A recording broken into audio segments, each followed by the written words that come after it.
Vous savez ce que je retiens de ce qui s'est passé en Égypte avec ce qu'on a appelé le printemps arabe, et c'est ce soulèvement.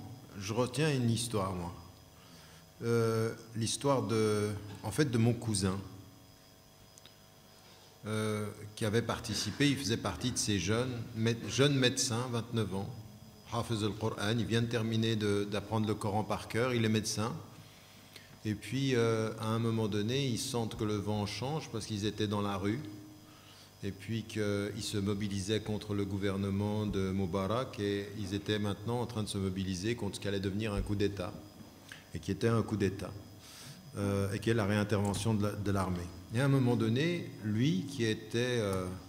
à un moment donné, l'armée va s'approcher de lui et il va lui tenir les gens en leur disant ne répondez pas, ils sont en train de vous provoquer, ne les laissez pas, ne tombez pas dans leur piège. Mais avant d'arriver et de dire aux gens ne tombez pas dans le piège, pendant tout le chemin qui va l'amener à ce lieu-là très précis où il dit aux gens ne tombez pas dans le piège de la réaction, il dit à son ami qui l'accompagne renoue ton intention. Jad Dedenniya, pourquoi est-ce que tu y vas?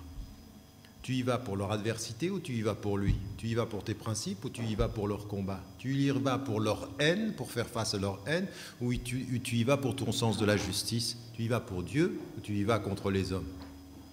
Jusqu'au moment où il arrive. Et quand il les attaque, il retient les gens et il leur dit n'y allez pas. Et il le tue à bout portant. Et pour moi, ça, c'est vraiment l'essence de tout. C'est-à-dire que quand vous dites comment on fait pour améliorer, eh bien, renouer son intention, pas perdre sa voix et ne pas laisser les hommes décider pour nous.